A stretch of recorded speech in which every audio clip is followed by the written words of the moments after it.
This is the Editor's Half Hour. Step into the life of an editor for 30 minutes as we discuss the craft of editing, industry trends, and editorial resources. Your host is co-founder and CEO of Peak Publishing Inc., Nadia Jaja Pupa. She is experienced in all facets of the publishing industry, from editing to design, and works with corporate clients and self-published authors. Nadia and her guests are about to share powerful insights and stories on what it takes to be an editor. And this is your host, Nadia Jaja Pupa.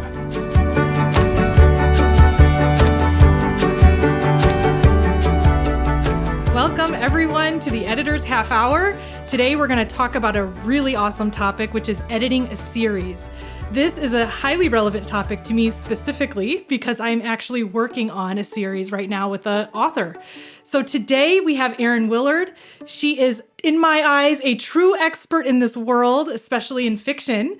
And I would like, Erin, please introduce yourself and tell us about what you do and what you edit and what your experience is in the world of editing or in the world of fiction. And we're going to dive right into what it takes to edit a series. So go ahead, Erin. Hi, I'm Erin Willard, as you said. My business is Erin Willard Copy Editor, erincopyeditor.com. I copy edit primarily fiction, as Nadia said, and creative nonfiction, and to me that includes memoir. And a little bit of line editing, depending on how you describe and define line editing, which varies around the world. I know, it really does. Editing. So that's what I do, but yeah, primarily fiction. Awesome. And that's what we're going to talk about when we get into editing a series, is really focusing on it from that perspective of the copy editing perspective. Mm-hmm. I am going to maybe interject a little bit on developmental editing, but yeah, it's a lot of little things when it comes to this stuff, and it can get overwhelming. But let's just walk through it because This is exciting. I'm sure, let's pretend I'm the client and I'm like typing my email or in whatever way it is that I connect with you, Erin. I'm sure you do your happy dance when you find out that it's a series, because that's fun. It is. Let's walk through the process. What's the first thing you do when you're handed the manuscript, knowing that there are more coming or that they're also working on book 2, book 3? Whatever the case is, you're going to start with book 1. So Sure. Let's walk through that process. What's the first thing you do when you get the first book of the series? Most of the time when I've worked on series, I haven't found out it's a series until later. Oh, interesting. But that's okay, because I've learned with the first book, I'm going to do some more. It's like, okay, good. Well, we already know who these characters are and what their characteristics are and such, but you think you know, but you don't always. And that includes the author. The author doesn't always know either. And so ideally, it's great to have a good character outline. Mm-hmm. And I'm talking just basic physical characteristics, height, eye color, hair color, age, generally speaking. And then it's ideal if you can get, like they have sometimes in the beginning of a program for a play, when they list all the different characters and who they are and what their relationship is, like, patriarch of the family or whatever. It's really helpful to have that up front. In fact, the one I just turned in last week, she said, I guess it would have helped if you had this. And it was the whole family tree. I said, it would have saved me, hours. Yes. But so it was a good learning experience for me, as every edit ends up being, that it's, you got to ask up front, do you have a family tree? Do you have a list of characteristics? Right. I can create it, but I'd be much more comfortable having you, the author, create it, just so that I'll know what your preference is. Maybe your secondary character has red hair and then has blonde hair. And, well, what do you prefer? I'd rather not just pick. And it takes me longer to write up a comment saying, red or blonde, red or blonde. If it's already done for me, that's just less time. Right. But that's really the only thing that I require from them when I first get the manuscript. I was going to ask, so do you, if they don't have one, do you say, hey, I can offer this as a service for you to come up with a character description or character outline?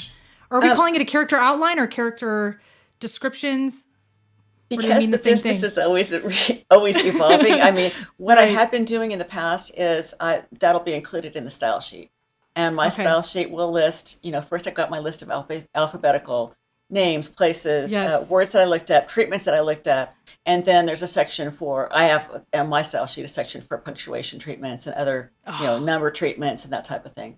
There's that section. But then I also have a section that I've just copied and pasted from the original manuscript for each character. So I'll go in and say, Nadia, and bold the name Nadia, and then just paste in from the manuscript when it says Nadia has gorgeous dark hair that flows, So I'll put that in there. And then later on when it says, Nadia's cute short bob, then I can say, no, that doesn't quite work. But by copying it from the original manuscript, then it's easier to search in the manuscript for the other references to that type of thing. So I used to say I'll include the character descriptions to an extent in the style sheet, but now I'm starting to lean more towards having a separate character list. And that seems to, it just depends on the series and what kind of a series it is, and how many of the characters are recurring, places and that type of thing are recurring. It's hard to know what's going to be important from book to book. I know. And it changes. So let's dive a little deeper then. So I'm making assumptions here, and tell me, and please correct me if I'm wrong, but I feel like sci-fi might be more detailed and more complicated when you're doing these things than maybe romance. But you tell me, am I wrongfully assuming? Because they're all stories. I mean, they're all, you're seeing characters unfolding in the story, but how do you manage that? How do you? It's almost easier in sci-fi because, especially on heavier and higher level sci-fi, because so much of it is created that it sticks out to you more when you're editing. I see. When that planet is spelled with an X, it's like, okay, cool. Then you can pull that out, and it's easier. When somebody's talking about Maple Street, sometimes you don't notice that it changed to Cherry Street because it's such a, oh my God. Right. Yes, I didn't even think about that. So it's it's completely the opposite. Yeah, it's the complete opposite. Yeah. Interesting. So interesting. So, so you've developed this thing, or they've already, the author maybe had developed the character list for you, and you're going through the copy editing process. So is it slow? Is it fast? Do you do more than one pass? What is that like from the copy editing standpoint? And then I have more questions. I need to slow down because I got more questions that go into the copy editing, but let's focus on that for now. How do you feel the pacing goes from an editorial standpoint and going into those details and keeping track of everything? When it's a series? When it's a series. It could be anything, it's but pretty much the same. Throughout. And the first book in the series is always going to be the easiest because there's nothing to compare it with, right? Right. So it depends on the pace of the writing. If it's really gripping, the one that I just finished that didn't give me the family tree ahead of time was absolutely unputdownable. It was so well written. It really moved, and you just wanted to know what was going to happen next. Yes. Which is fantastic, but it's harder to edit because you tend to get kind of caught up. I always do at least 2 passes. That's great. What's included in those passes depends on so many things.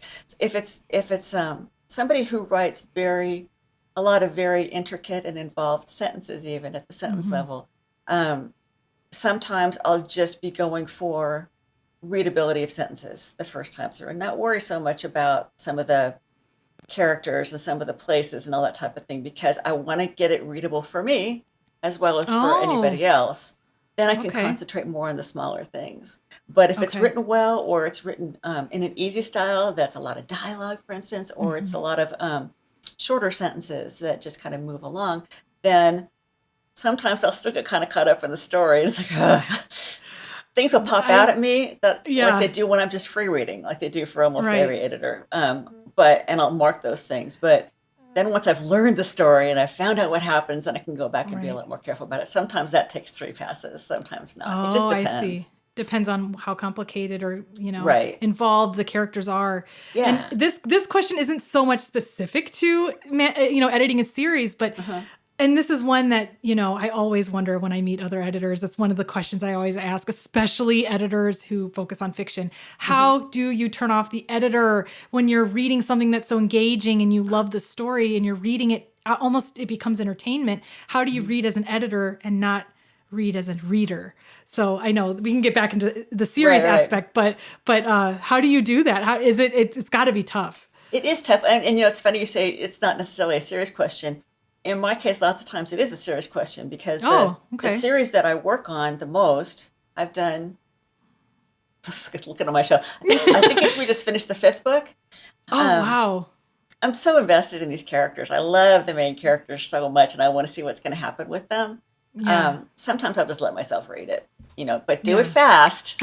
Yeah. And obviously stop when things, catch your eye and such. But Yeah. sometimes I'll just let myself, because that's part of the fun of it, right? It When you're is. dissecting it at the sentence level, at the word level, then sometimes it's Yeah. not quite as fun, especially if it's a Yeah. really kind of laborious sentence. But Mm-hmm. but if you want to read through for the story, then read through for the story. On the other hand, I used to follow the copy editor handbook. That the copy editor handbook. Yes. Is that what it's Yes. called? Yes. Yes. Sorry, I'm looking at myself I've got again. that. I've got that book. Yep. She recommended 3 times. And the first okay. time you just read it all the way through.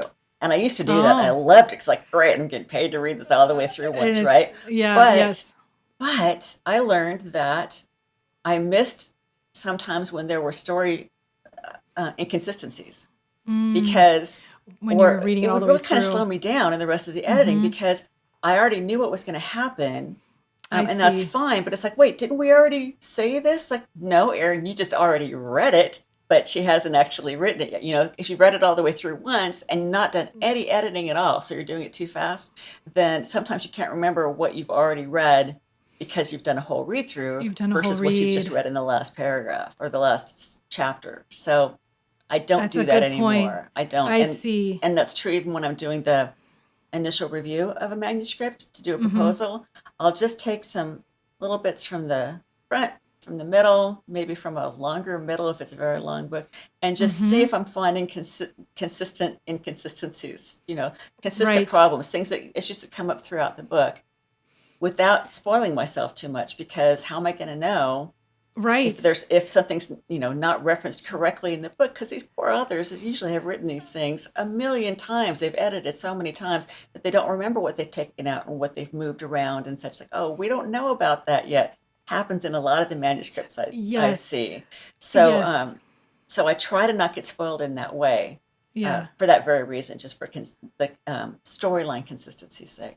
Right. And you do need to gauge how labor intensive it will be. But Oh, then sure. if you read the whole thing, like you Yeah. said, it'll spoil it and you don't want to spoil it. So now let's get deeper into this, because when it comes to a series, you have to make sure there's consistency in the way certain things are described or certain Right. characters or physical places.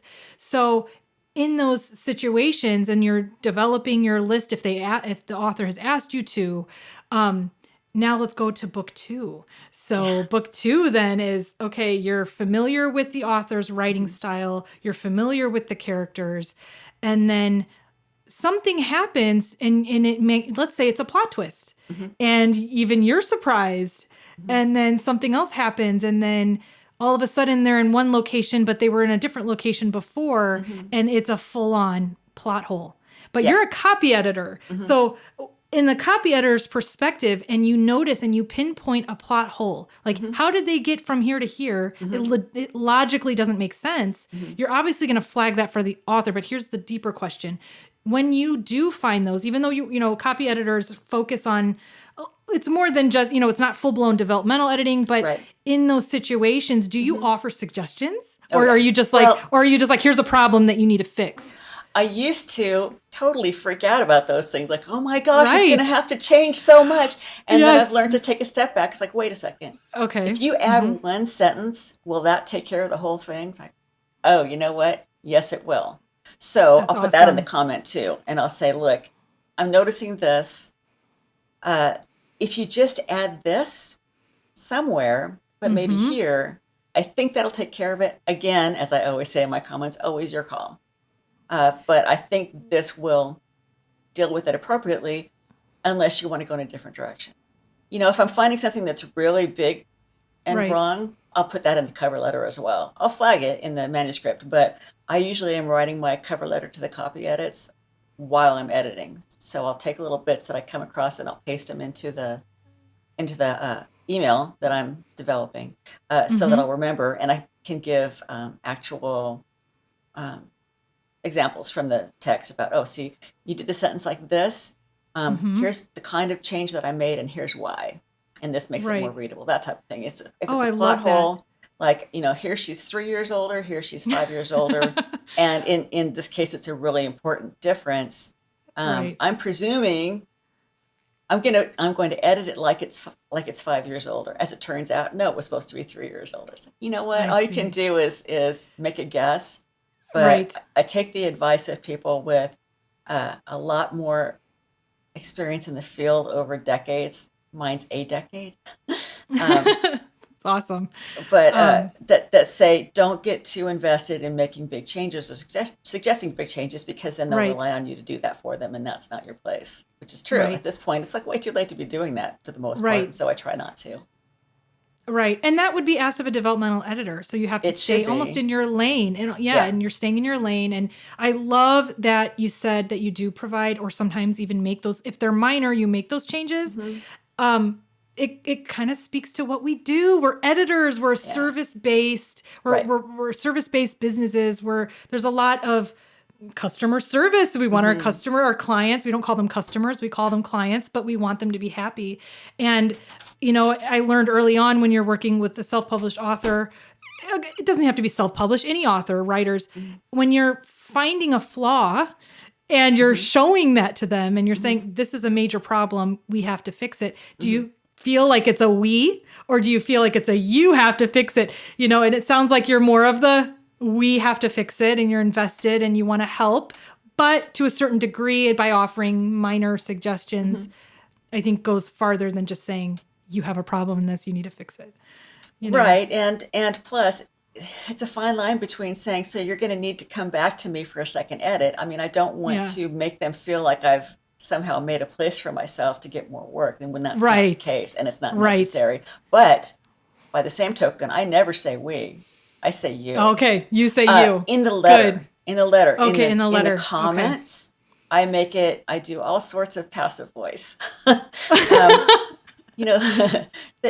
It could be this, or the manuscript is here. It says, not here you say. It's like, no, here it says, right? It says. I love make that. it its own kind of entity, so that they're not quite so defensive. Understandably, when you're saying you say here and then you say that, I'll say that for the few important points that I'll include in the email.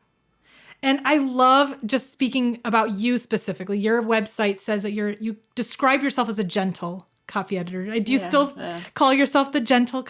I used to more than I did before. I love it though, because you're showing, you're basically revealing to all of the writers that you work with that you're not going to crush their hopes and dreams. Right. Because that's what a lot, there is that out there, that editors are so harsh and show no mercy, or whatever it is, that there's memes out there about editors who are so intense. And we are intense, but we're also super nerdy. I think that's really more of what it is. It's true, right? Yeah. But now we're getting off track. We need to focus on the series. It's editing. We love it. I know. There's so much to talk about. This is the editor's half hour, but I want it to be the editor's 2 hour. Right. Because there's so much to say. We'll just keep talking afterwards. And you know that's going to happen. So, but let's talk. Okay, let's get back into these plot twists, or the subplots, and how you're tracking it. And some of it is, mentally tracking it, not so much on a style sheet, but when you're tracking the storyline, and you're probably focusing on one at a time. I'm assuming, I don't know if you do more than one manuscript at a time, but the question really is on, do you want to know? Do you want to be aware when the author, if you have a phone call with the author, do you want to know what's going to happen in the book? Or sometimes the author might want you to know. And do you stop them? Do you say, no, don't tell me? What do you do?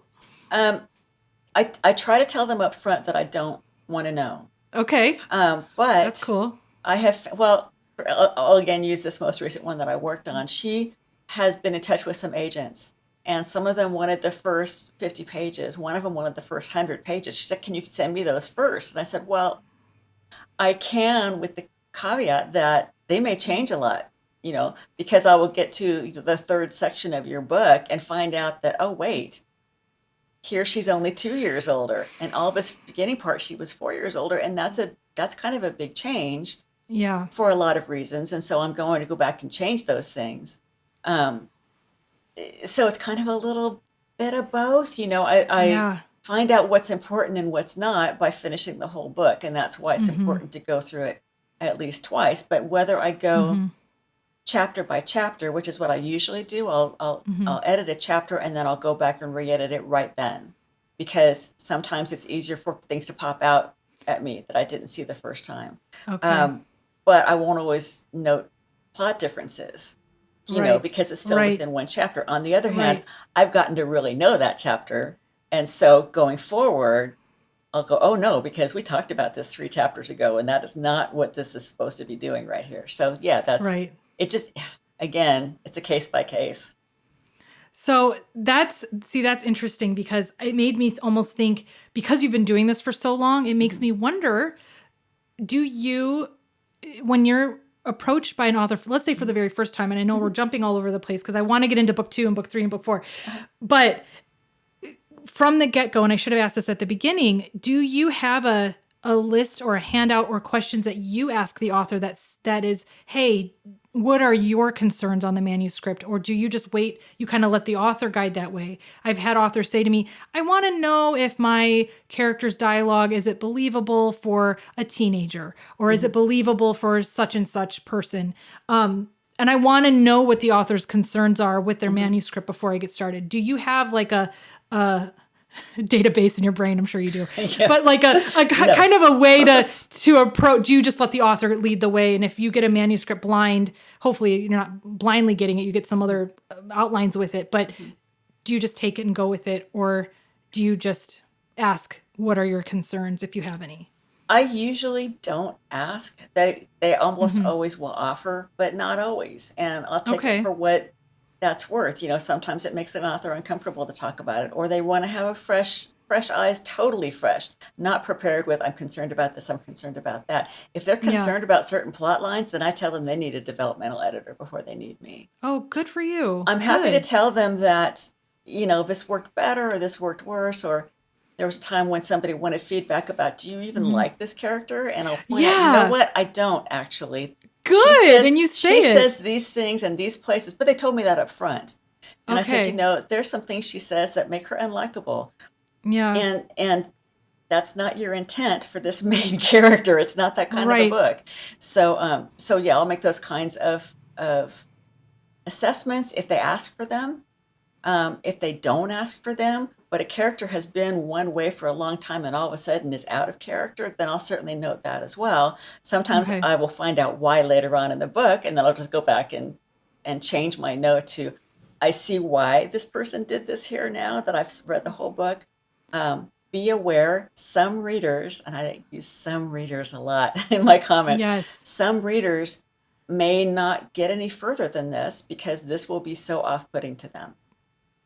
That is such a good point. So when things are off-putting, have you gone back to authors and said or suggested they should probably get a conscious editor to take a look, or have a conscious read? What's it called? A conscious read. You know what? That's what you and I will call them in the business. Lots of times they'll call them sensitivity readers. But sensitivity readers sometimes has bad connotations for people. It's like, oh, I have to be so sensitive. It's like, no, what you're being is courteous. What you're being is welcoming to all your potential readers. And that's what I'll say usually in my note, that, they're going along loving this book. And I'll say, especially if it's a book that they're loving, they love these characters. And then all of a sudden somebody says something that is so unwelcoming to them specifically. Right. Whether it's a racial question, an ability question, all those things. It seems nitpicky to some authors until I point out to them that their happy reader who's loving this book so much and can't wait to tell their friends, all of a sudden feels unwelcome to the book because of a term they've used or a way they've approached something. And it's like, it's not necessary to the story.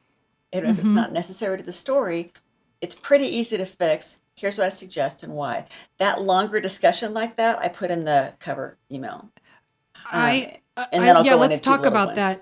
Yes, I want to talk about that cover letter or cover email. But I did literally have this exact conversation with a colleague this morning. She came across a very, very triggering thing in a fictional story, which I think was a romance novel. And And she just thought, what do and she's asking me, what do I say to the author? How do I get back to them on this? And it was exactly what we kind of work through now on, suggesting to them without making them feel attacked, but then saying, you might want to have a sensitivity reader look at this and offer suggestions. And this could be triggering, but there's a way to go back to the author without making them feel attacked or, nervous about what they're going to do and making them feel like, okay, you've got a great story, but maybe not describe it this way. Right. So that's great. That's interesting too. Especially because it comes up so much. It comes up a lot. And a lot of it is because, at least for me, a lot of my clients are retired. So they're, my age and older. And I know where they're coming from. In fact, one of them that had a bunch of stuff that really needed to be fixed was a good friend of the family. And I know he's not the way he came across in his book. I know that's the case, but I also know that he got some of his plot ideas. This was a sci-fi, a sci-fi / Western. And I know that he got a lot of his plot ideas from sci-fi and Western shows that we grew up watching. Oh, I see. You get these ideas like, I can work with that as kind of a seed and take it in a different direction or whatever, not realizing how bad it is. And now that we've become aware of the effect, oh my gosh, I know in a million years would you ever want to have that kind of effect on someone. Now that we're aware of it, it's easy enough to fix by doing X, Y, and Z. That's great. Ideally, I'll oftentimes, especially if it's a section and it's not something that can be fixed with a change of a word or even a couple of sentences or something. If it's a character or if it's a way a character deals with things or whatever, then I'll often suggest sensitivity reader, and I'll give them and I'll put the link to a couple different places where they could be looking and talking to those people. That's awesome. I love that. It's really important to be aware. Awareness is really key, I think. Yeah. So let's move on in this process. Yes. Let's go on this editorial journey. So now you've wrapped up the second book, and for both books that you've edited, you send them a letter. So it's in my mind, it sounds similar to like an overall evaluation, but is it? Yeah. Can you explain a little bit about what that letter is and what you put into it? Sure. For me, it is basically an evaluation. I gave them in the proposal, I'll give them an editorial evaluation basically on what kinds of things would need to be fixed, and here's how I'd fix them and why, which is almost always a readability thing, a readability question. But in the cover email to the actual edit, I'll always thank them first for the opportunity, and then I'll pick up on what I liked best about it. What was great for it, even with the manuscripts that I honestly didn't care for that much, which is almost always because they didn't, as much as I begged, ever go to a developmental editor, and so, or a writing coach or anything. They just had the story they wanted to put out there. Okay, so I loved this section especially. If you do more, I would really concentrate on doing more of this kind of work, because this really shines. That was fantastic. And then I'll say, okay, now let's go on to the nuts and bolts. And then I'll explain to them that I use Chicago, and most of the changes that I made are with that in mind, although I'm not a stickler on that. It's more, is your reader going to understand what you're trying to say? If they have to stumble at all, and I like to say they burst that magical bubble that you've created, because they stumbled, and it's like, I have to read the sentence 3 times to understand what it means. You've totally taken them out of the story. So I'll explain that kind of thing. And then if they have some sentence structure issues that pop up a lot, I'll explain that. And then little things like, Chicago does ellipses like this, so you'll see those a lot. Just little things like that I'll explain. And but if there's a really big issue, especially if it's a sensitivity issue, I'll often save that till the end. Or close to the end. Sometimes I'll finish up with the cute, here's some punctuation stuff, by the way, or whatever. But but I want them to understand most of it, and then understand my overall concern about that particular issue. That's great. And that's so smart that they know to do that way. Because they've seen all the nuts and bolts. They've seen all the, if there are timeline issues, what have you. I'll save that kind of towards the end and say, okay. Again, it depends on the weight of it. If it's not a big section, then I'll put it up higher. And then if the bigger problem overall is the timeline issue, then I'll say, but here's the real here's the not the real Right. issue. I'll say, here's the bigger issue, the thing that may cause you to make a lot of changes, and then Absolutely. I'll go over all of that. It's But I always yeah. tell them at the top of near the top of the email anyway, please, please, please read this before you open the Before edit. you open this.